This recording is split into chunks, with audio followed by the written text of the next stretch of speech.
What's going on, everybody? Today we are going to talk about Liverpool, and we're going to talk specifically about what's going on with their transfer policy, with their finances, all that sort of stuff.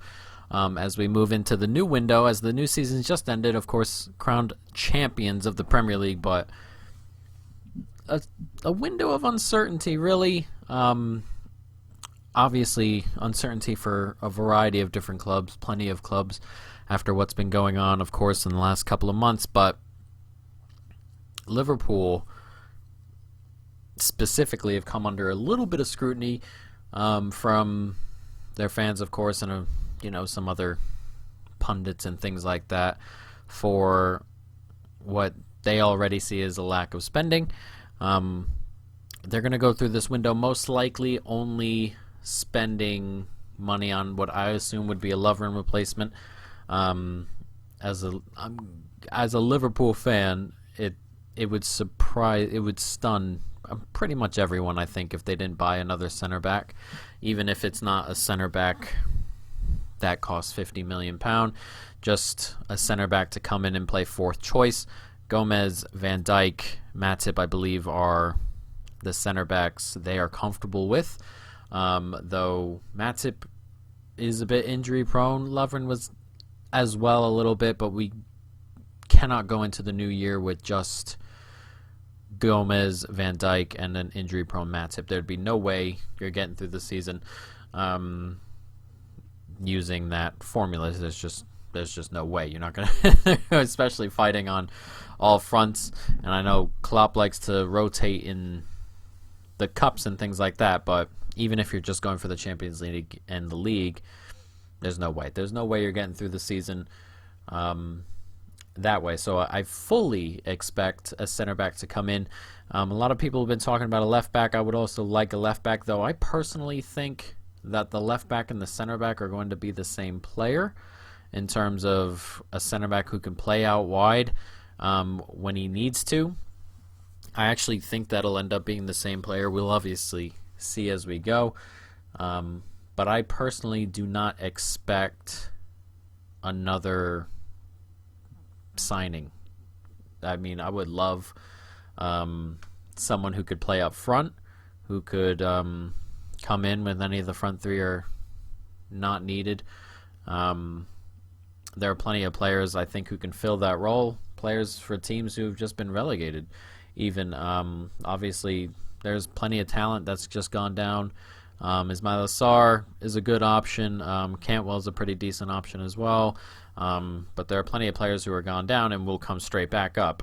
Whether they come to Liverpool or not is, obviously a different thing. There's plenty of players down there who could come back up and play in the Premier League. Ake, Buendia, we were talking about Ismail Assar. I mean, there's plenty of really good talent who could come right back up. Whether Liverpool pounces on that, we shall wait and see. But the main point is that Liverpool are kind of in a position now where teams are going to catch up. It's been 2 years, and they've bought Minamino, and that's it. That is it for the first team, pretty much. There are plenty of good youngsters coming through, of course. Whether they're ready, I think Curtis Jones is ready to get some minutes next year. He should get some minutes next year. I don't think that midfielder that everyone seems to be crying out for, that creative kind of forward-thinking midfielder, is going to happen. I personally think Naby Keita is starting to come along. He's had a really good restart, and I think he'll be filling more of that role going forward, or playing in the midfield at least a little bit more this year if he stays injury-free. My biggest concerns personally would be the fourth choice center back, the backup left back, and a backup forward, or a striker, if you want to call it. I mean, if you want to do it that way. There are a couple of options out there in terms of how that would happen. But anyway, going 2 years at this level without improving is, squad-wise, is an issue. Just going a year without improving is an issue for plenty of teams.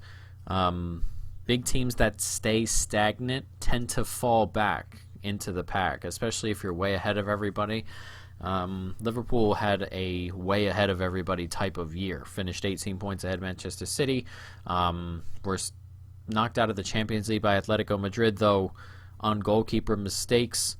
And they were just dominant in the Premier League. It was just absolutely dominant all year round.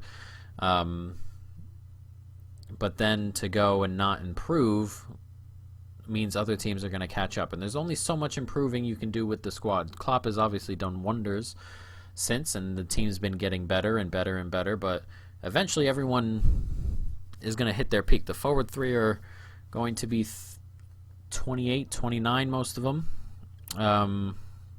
Eventually, at some point, we've got to improve, whether it's the youth talent or whether it's the backup talent or whatever it may be. Eventually, something somewhere has to give. And if you keep going stagnant, people are going to catch up. Manchester United this year are going to spend money. It looks like their interest in Jadon Sancho is very real. And that's something that in particular that bugs me, not because it's Manchester United, but because United have three good forwards. Martial, Rashford, Greenwood. They all had really, really good years. And we obviously have three really good forwards, and they've had good years for 3 or 4 years now. But they're going to go out and spend £100 million on another forward, and somebody may sit. Someone's going to sit. Manchester City have done it. Players are going to sit. Chelsea are doing it. Werner is going to play. Ziyech, who was just bought, can play outright. If he starts outright, if they let Willian go, there are plenty of players at these big clubs who are not playing week in and week out. They may rotate, whatever it may be. But it seems to be a sticking point at Liverpool where somebody comes in and you go, where do they play? Well, happened with Mahrez and at City, and they're going to pay money for Ferran Torres right now, and where's he going to play kind of thing. But they find a way to bring these people in and have the talent sitting around. Whether it's if it's just money, I get it, but at some point these players would look at a situation like that and go, maybe I won't play as much. But City and United and Chelsea, they've all found ways to get those players to come in, and that's just something Liverpool have yet to do. And it's concerning. It's concerning whether we'll be able to spend the money to, keep up at this point. For me, next year is going to be really, really tight. Chelsea are getting better. Manchester United getting better. City lost 8 or 9 games this year. That's not going to happen again. It's just not. You have to wonder. It was a down year for everybody. 4th place this year was 66 points. That doesn't happen very often. But everybody's going to jump up. Everyone's going to come back, and everyone's going to leap up. And if Liverpool have 1 or 2 results go the wrong way early on, then you find yourself in a position where you're behind and chasing already. And that 18-point gap should not disappear as quickly as... I don't even know, as I want to say, if it's going to disappear, but it shouldn't disappear over one summer like this, in theory. Obviously, nothing's happened yet, and this is all speculation, but speculation this entire lockdown period and the new period is that Liverpool don't have the money to spend, and it's just a little bit worrying because everyone else is going to spend money. Chelsea already have spent money. Chelsea have spent like £100 million already, and the window hadn't opened yet. United are probably going to buy Sancho. It's 90 to 100 million pounds is what it seems like that deal is going to. It might take a little bit, but it seems like that will eventually get over the line. Manchester City are going to spend 20 million now, up to 40 I think it is, for Ferran Torres, and they haven't addressed their center back issue, which I expect them to address. At some point, Liverpool will have to, somewhere along the line, whether it's the owners or whatever is making those decisions, is you're going to have to continue to spend to keep up. People and teams will pass you up when you stay stagnant. It happens all of the time. You just cannot afford to just rely on making a group of 26, 27, 28, 29-year-olds get better every year and up their level. It's eventually going to hit a wall. It just is. Eventually you're going to hit a wall. Players prime maybe 27 to 30. The front three are pushing 30, and they will eventually hit it. At some point, money is going to have to be spent. And you can point to a couple things that are a little bit worrisome in terms of the finances. Obviously, just spending £7 million in 2 years is a big deal.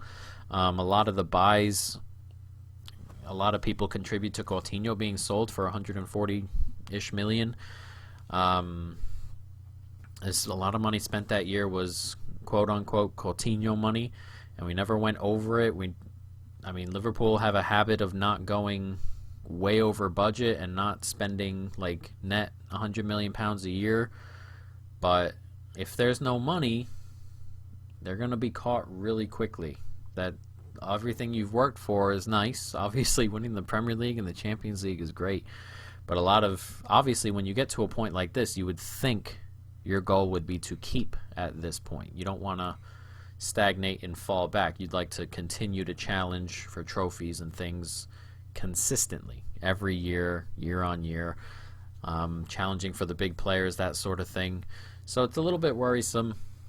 We'll see how it goes. I personally don't expect any incomings outside of a defensive reinforcement at center back. Obviously, I would love a couple players. But we shall see. We shall definitely see. It's going to be a big year for Liverpool. It's going to be a big year. Not because, obviously, they're Premier League champions and coming into a new season, trying to build on that, but financially, it could get hairy pretty quickly in terms of there may be 3 teams behind Liverpool who are going to close a gap relatively quickly. And it could happen, of course. I don't expect it to myself. I think City and Liverpool will vie for the league next year, and I think Chelsea and Manchester United still have a little bit to do. I think Chelsea have a lot to do across their back four. There are a lot of issues back there, I think.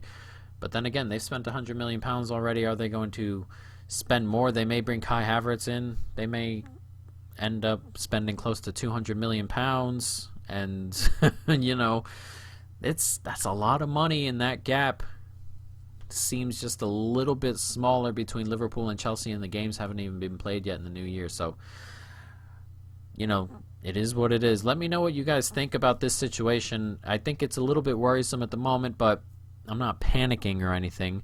But if you get, we're halfway into the season and we're kind of just around the top 4, or kind of just, we're 6, 7, 8 points back of Manchester City or something like that, and we're, level with Chelsea, United, and, struggling against teams, or somebody gets injured, God forbid, and then maybe a little bit of panic sets in, and you go through January without buying, and it gets worse. It can snowball very, very quickly. But as I said, let me know what you guys think. It is a situation to watch. It is something to take a look at. But, of course, we'll know more at the end of the window, guys. But that is it. Hope you've enjoyed it. Stay tuned for more. And peace.